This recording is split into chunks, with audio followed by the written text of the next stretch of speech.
You booked it, episode 153. What's going on, everyone? Thank you for joining me today on You Booked It, the #1 podcast where you learn how to create a successful entertainment career. Every episode is a masterclass on how to move your career forward. And if you want even more, head over to youbookeditpodcast.com and join the email community where we dig deep into what you can be doing right now to help book that next gig. And now, let's do this. Okay, let's get started. I am excited to introduce my guest today, Connie Lansberg. Are you ready for this, Connie? I absolutely am. Brilliant. Connie is a jazz artist based out of Melbourne, Australia, where she has placed original songs in globally syndicated Australian television shows. Her jazz ensemble, the Connie Lansberg Quartet, has become a mainstay of the Melbourne jazz scene. At her creative core, Connie is a storyteller. Her songs brim with elegantly expressive melodies and poetic lyrics. She is inspired as much by Shakespeare as she is by Simon and Garfunkel, Carole King, and Patsy Cline. Her most recent project, Sierra's Gift, is a trilogy of what she calls a six-headed monster, a trilogy of interconnected albums and books. Connie has even been quoted saying, "Reading and music have always been the most important things to me, and what ties these together in my work are well-chosen words. The difference is just in the word count."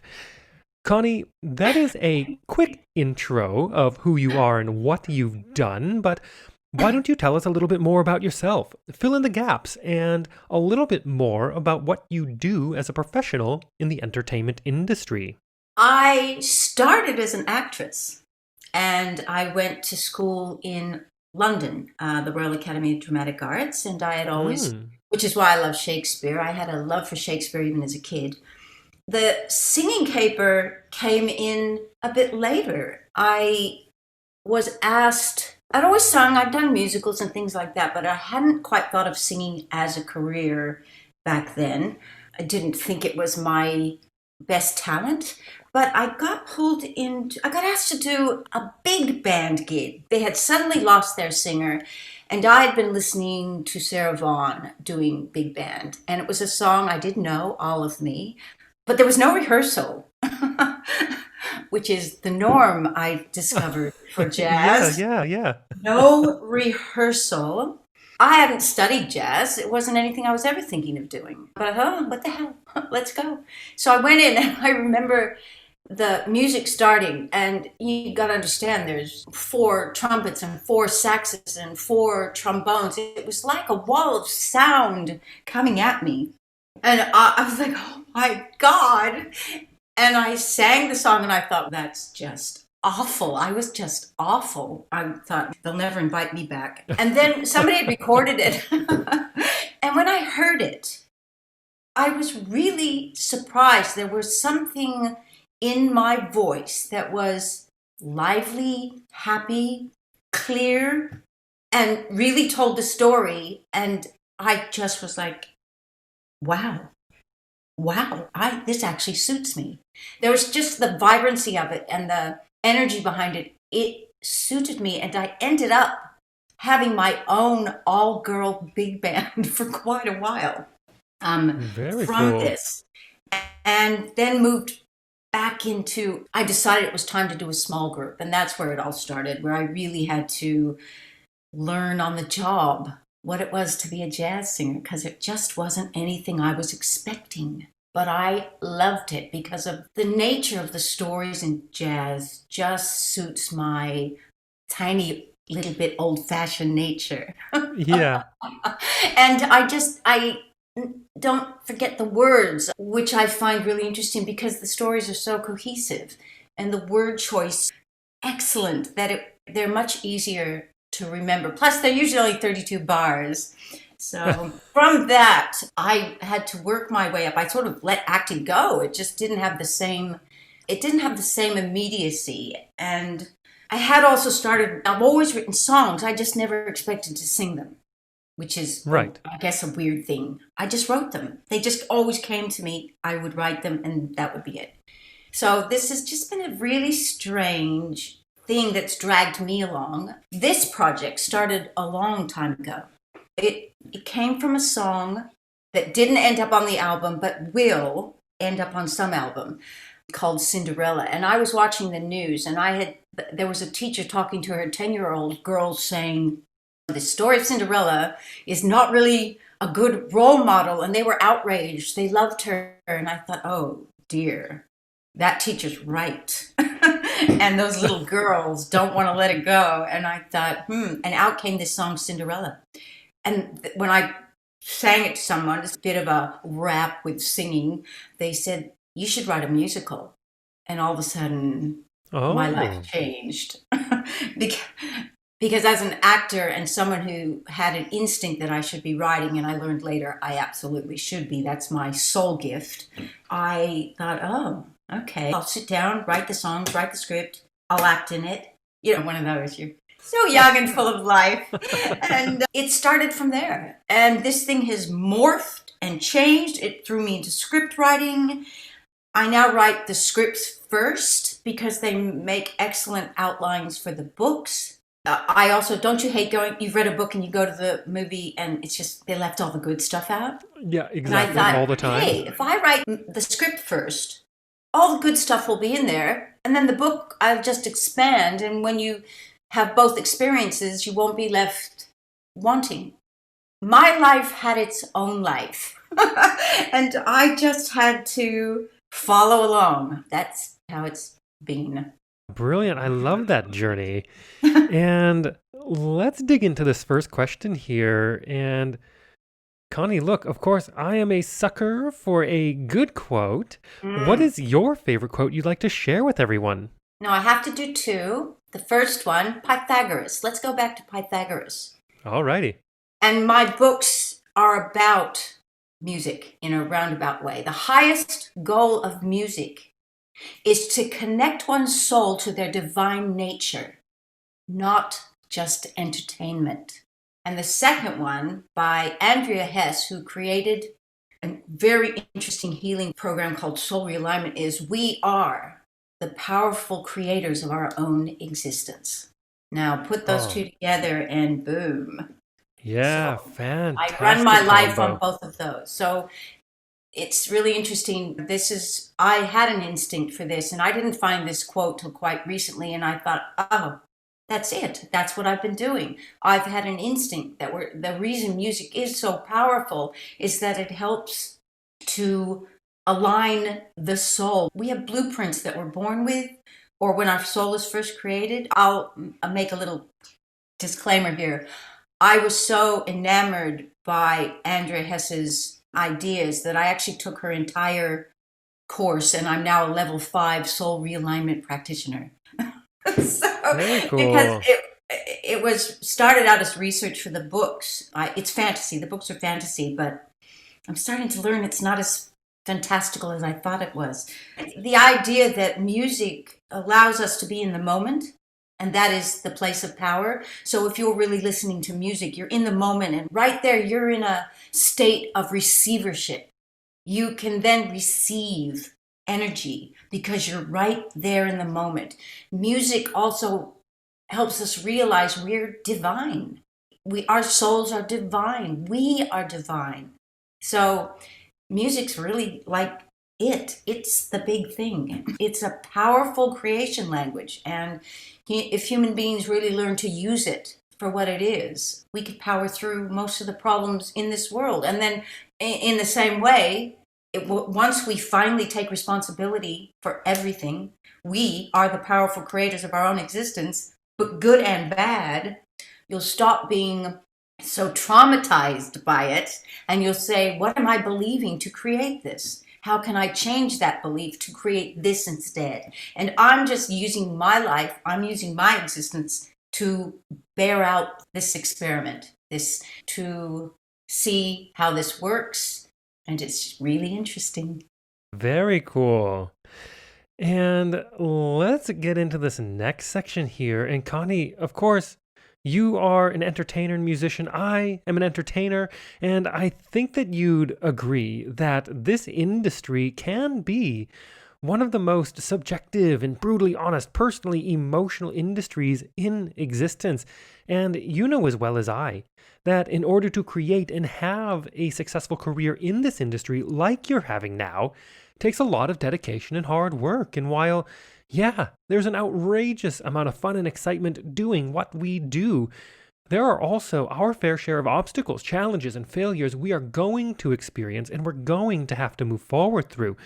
So tell us, what is one key challenge, obstacle, or failure you've experienced in your career, and how did you come out the other side better because of it? I am my own obstacle. I am my own obstacle. We are all our own obstacle. I have discovered the self-talk. Oh, I'm not good enough. I don't see myself anywhere. No one's going to listen to this. No one's going to choose me. And you have to, I finally realized the secret, just do the work. Do the work and stay happy while you're doing it. Because you can be doing great work, but if you're making your family or your loved ones suffer by complaining and tearing your hair out, that's just not going to work. You have to do the work. And what I really learned, and it's so clear, every delay is for a reason. So when something happens and it didn't happen what you thought, or what you were going for didn't happen, just stop and say, right, it's not ready. Thank you. Go back and start the work again. Because the thing is, if you do the work and you keep creating, you can't help but get to a point where you cannot be denied. But most people stop before they get there. They judge themselves on how long something is taking. I'm telling you, the amount of times I tried to throw this story away. From the point that where it was a musical and got stolen, I won't even go into that story, to the point of it now me getting a 3-book deal when I only asked for 1 from this publisher so that I could now expand the story exponentially. There were so many stops and starts and tearing my hair out, complaining and crying and, and finally I just thought, oh, shut up and just shut up and do the work. Sit down and do the work. When that book is good enough, you will get a publisher. When your songs are ready, they will go out there. And that's what I did. There's also, Dane, there is also a thing called divine timing. We all have a guide. This I've learned through my work as a soul realignment practitioner. We have a guide whose job it is to make the timing right. And so to rail against the timing of things is going to do you no good. Just every delay is for a reason. Get back to work. That's it. Every delay is for a reason. That is so good. I'm so glad that you gave us all of that insight and that you're on this show right now, because it's so important for all the artists out there listening to this podcast to really take what Connie just said to heart. That's why this podcast is so important for all aspiring professional entertainers, all people that are entertainers that we're in and amongst it as our careers. We sometimes lose sight of that. We get caught up in the day-to-day or chasing that milestone. And instead, really, it's about the work. It's about that journey and to live in that. And that's where the fulfillment comes. And that's also ultimately where all the success comes from. It's about being prolific. You're not going to be good when you start. No matter how naturally talented you are, no matter your natural talent, you're not going to be good when you start. It is about being prolific, creating. We are here to create anything, but it also needs to come from you. Now, here's the thing. Authenticity is also the only thing that will make you last. If you've listened to the songs, you will know they are not like other songs. But if I did anything else, I would not be true to me. And I think my real gift is that I am fearless about being myself. Now, I don't know where that came from, I have to say. Actually, I do, but I'm not going to go into it. It's too complicated. I know myself on a soul level, which is an interesting thing. And it's just something I wish I could do for everybody. I'm mostly doing it for musicians at the moment because it is so hard for us to understand why things are what they are and what our blocks are and what our restrictions are. But I really did, about 8 years ago, sit down and said, I am only interested in what is inside me and putting it out. And I'm just going to keep going till I think everything is out. I doubt it ever will be, but that's how I framed it. I'm only interested in what's inside me and getting that out on paper. And so I actually gave up any idea of being commercial, any idea of being popular, any idea of even anybody ever hearing anything really, and just made a commitment to being authentic. But that's what it's about. The 5 out of 6 songs I put out on Spotify got put onto official Spotify jazz playlist. That's crazy. Yeah, wow. That's crazy. That was all I needed to say. Okay, wow, because these songs aren't normal jazz. They're a real crossover, very genre bending of folk, or even country. I write stories, so these are stories done with the most amazing jazz players with slightly classical bent, because both of them, Ben Hanlon, who's on the double bass, is the bass player for the Melbourne Symphony Orchestra, and Mark Fitzgibbon started out with classical. I grew up with classical and church music, so you can imagine all that swirling around. And my great love is collaboration. I write the words, I write the melody, I put a basis of a chord structure, and then I tell them, what is this song for you? And they play it. And it's just, that's what comes out. It's incredible. It's humbling that they'll even do that for me. But we've done 3 albums together now, so it's obviously something that works. But yeah, it's prolific. Be prolific. Just keep creating. And at some point, they will not be able to deny you. Yes. So great. Love your process. Love all that advice. Thank you. And let's get into a time that I like to call your spotlight moment. That one moment in time you realized, yes, I am going to be an entertainer for a living. Or maybe it was, yes, this is what I need to be doing as part of the entertainment industry. Tell us about that. Look, I'm from a soul group that is designed for entertainment. So I actually came in as a little tiny kid and knew I was going to be an actor. I also knew I was going to go to England to be an actor. And I did that. So it was more, I'd had an instinct. God, I should be writing a book. Because all I do is read. I read. But to sit down long, I didn't think I could sit down long enough to write a book. But at one point, I had an American literary manager for my scripts, because I had been writing scripts. I had a mentor, and we were trying to figure out what this story was and how to distill it down into one script. And this woman said, yeah, but you're nobody, and this is expensive, this script. Write a book. I was like, what? And then when I started, reading books and writing books are really 2 different things. Writing scripts and writing books, 2 different things. Completely different. They don't cross over at all. Right? But because I've been writing scripts, so I sat down, because I'm really good. When somebody tells me, I need this from you, I like to give it to them. That's just me. I like to say, okay. But I'm telling you, I had not studied writing or anything like that. I had to sit down and just learned. I sat down. I started writing. And because I stayed at it, even though I wasn't sure, because I had the script, I knew where I was going. What started to happen was the characters were telling me where to go next. And that, my friend, is magic. It's like, what? And then it gave me the will to spend the years that it took to learn to do this properly, to learn to do it, because I'd gotten to the point where the magic happened. So I think that was the thing that pulled everything together. This book Because I've learned things are in a circle. I have three things I want. I want to make movies out of my story. I wanted the book and I want the songs to be in the movie. That's a big ask. Why play small? Why?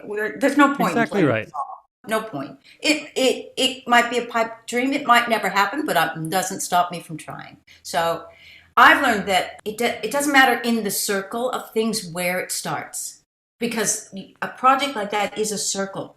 So if the music hits first, people might be more interested in the book, or they might be more interested in, hey, let's have a look at this script. If the book is first, they'll think, yeah, let's look at this script. All right, let's put your music. You see what I mean? It's a circle. So it Yeah. doesn't matter. So I've understood pretty quickly my willingness to sit down and write this book. And boy, oh boy, what a process that is. That was hard work. I had to learn how to work hard. That's what I had to learn to do. To work hard, to just sit at it, and it became the point where your brutal editor is your best friend. That's just I know that seems odd, but the more brutal you are as an editor, the better I like you. Because the thing is, I don't want to waste time. If what I'm doing is crap, you need to tell me, and I'll find Right. a way for it not to be Right. crap. But I'm not going to get upset. You're the editor. You're the one who has experience. This bit is crap. You're going to have to rewrite it. Great. Thank you. So that learning to work hard, learning to focus is also an essential part of doing the work. I hadn't learned to work hard before this. School was too easy. I fell into singing easily, got gigs easily. This book taught me how to work hard, and I am forever grateful to that. Great. And let's piggyback on that real quick and talk about your number one booked it moment. Walk us through that day, what was going on in your life, and what about that moment makes it your favorite booked it moment? This might seem odd, but I got hired on a weekly basis. Beautiful bar. It was a strange place. It was owned by Taiwanese people. And not only did it have this beautiful bar with a grand piano, it was so beautiful and elegant. They had a spa attached to it. It was a Taiwanese model that they thought would work in Australia. And the owner loved jazz. So the money was great. The room was beautiful. It sounded wonderful. Nobody came. Oh, Nobody. And I was like, oh, I don't know what to do here, because no matter how much money you're getting paid, if nobody's listening, it's not worth it.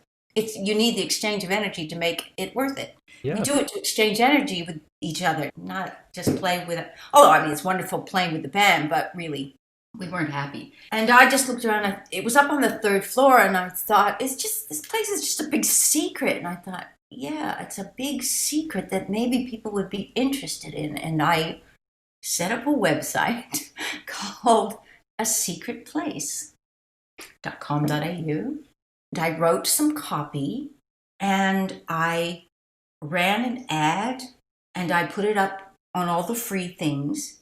And the whole idea was I was going to give you a wonderful experience, and you were going to get on the guest list. It's free to get in, because otherwise it was $35 to get in. And all of a sudden, I had people emailing me. I didn't even tell them who the band was. I gained this huge email list from it. I had wonderful audiences who were so appreciative of this beautiful night. I never even told them who the band was. So when I'm on email with them, it was this beautiful thing about trust. They trusted me to pay their booking fee without knowing where they were going. And I thought that was the most, and we'll get this going again, the most beautiful thing ever. And it made me realize that people just want an experience, and I was going to give it to them. It was going to be pampered. They were on the guest list. Their beautiful seats were there. The band was going to be great. They could get to know the band later. I didn't have to sell the band. I was giving them a very high-end experience for a very reasonable cost. And it worked. And I can now take that anywhere. And I thought, wow, I can now be the powerful creator of my own existence, because I know how to take this audience generation thing and take it anywhere I want, because somehow through the internet, people trusted me. They trusted that I wasn't going to take their money and run. it was fantastic. It warms my Yeah. heart. Yeah, Is brilliant. that a I love strange that. you booked it moment? I just think to me, it's coming up with that and making that work. I ended up getting a sponsorship from the city of Melbourne at one point where we had over 100 people trying to stuff into this club. So that was pretty cool. That is so cool. I think that absolutely qualifies as a you booked it moment Good. because look, you created something, like, you had everything going for you with that room, with the band, with everything, but you still need those people for that exchange of Oh, energy, like you said. exactly. And to make that work is huge. That's a huge booked it moment. And then the room could be, and the experience could be what everyone was craving and Yeah. needing. Yes. Yes. Everybody needs to be witnessed. What I mean by that is that we're really not here to judge people. We're just here to say, "Oh, those are your talents. I see you." Isn't that great? And Yes. until when we learn to do that and just making people feel special, looked after, seen, I just think I love doing that. Like to me, these gigs, it's more, I'm just the hostess. You come to my living room and I'm going to sing for you. I put on a great band for you. I'm going to do a little singing. Don't mind me. You have a wonderful time. Yeah, there you go. So good. And let's take a moment to talk about the present. What projects are you working on now? What are you looking forward to? And it's a kind of a weird time, right? We're amidst this global Oh, pandemic. How do you see the entertainment industry moving forward in the next couple of years?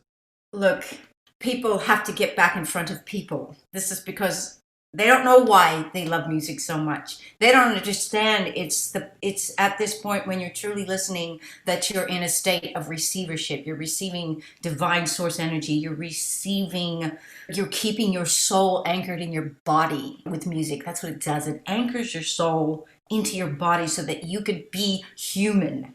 We are really here to learn how to be human, not to be spirits. We already know how to do that. We already know how to be higher dimensional. We know that. We're here to learn how to be human and all that that entails. And music just helps us settle. So we've got to get people back in front of live people because of that exchange of energy. I certainly am going to try to start up a secret place, this time with a sponsorship because that at the club I was being paid. This time I'm going to try and take it on myself and do everything. I'm in the middle of the second book. My dad always said, and he's a hugely successful businessman, do the thing you don't want to do. That's usually the key. And so the thing I haven't wanted to do is learn how to truly market and use a funnel and all that stuff that I have no interest in, but I invested in it and I'm going to give it a go because if I can learn to do it, then I can help other jazz musicians learn how to do it. We're such a niche market that it's often hard to get out into the world, especially from Australia. I have a whole two more albums waiting to be done. So it's never ending. I mean, I'll never run out of work. Yeah, very cool. And it is time to move on to one of my favorite sections of the interview. I call it the Grease Lightning Round. I am going to ask you a handful of questions. I want you to answer them as quickly and concisely as possible, one after another. Are you ready? Yeah. All right, first question. What was the one thing holding you back from committing to a career as an entertainer? Myself. Second question. What is the best piece of advice you have ever received? The thing I just said, do the thing you've been avoiding. Yes. Third question. What is something that is working for you right now? Or if you'd like to go pre-COVID, what was working for you before our industry went on pause? It was a secret place. Yes. Fourth question. What is your best resource, whether that is a book, a movie, a YouTube video, maybe a podcast or piece of technology you found is helping your career right now? Soul realignment. I became a practitioner, but if you find somebody to do that for you and get to know yourself on a soul level, so much becomes clear. So soul realignment. Fantastic. And is that something people can just simply Google, or do you have Yeah, a specific resource that people I can think check just out? Just Google Andrea Hess soul realignment, and she has a list of practitioners, and there's some in Australia, I know, because we're on calls, and there's Australian ones, but it doesn't matter anywhere in the world. They do it by Zoom, and you don't need to be there. They work with the Akashic Records, which is like a big computer with all the energetic codes of everything, and we're taught how to read it, and it's pretty simple, and it's kind of science. I know it sounds real woo spiritual. It's just it's down to earth. It's a database, and we know how to read it. And it's incredible. Very cool. And the fifth question, if you had to start your career from scratch, but you still had all the knowledge and experience you've collected from your career in this industry, what would you do or not do? Would you do anything differently, or would you keep it the same? I would have said yes when the ABC asked me to be on Play School. I had just come from England, the Royal Academy of Dramatic Arts. I was very up myself, and I didn't know what that was. And I thought, no, I'm not doing children's television. Oh my God, if I'd only known. Oh, Australian Play School is fantastic. I know. As I said, that's what I would have done differently. There you go. And the last question, what is the golden nugget knowledge drop you've learned from your successful career in this industry you'd like to leave with our listeners? Be prolific. Create nonstop, and don't judge how long it takes. You will eventually get to a place where you cannot be denied. Such great advice. Thank you for that. And to wrap up this interview, Connie, it is time to give yourself a plug. How do we find you? How do our listeners connect with you? Is there anything you want to promote? For your listeners, I've put Insomnious Volume 1 for a free download from my website, ConnieLansberg.com. It's a collection arranged by Mark Fitzgibbon with Ben Hanlon and Peter Hodges and myself. A collection of film noir style sad ballads. So you can get that on my website, and it's for free if you sign up. So just for your listeners at this moment. Brilliant. You heard it, everybody. Go check that out. And for everyone listening out there as well, I have put the links to everything that Connie just said into the description of this episode, so you can easily connect with her, get and listen to that album.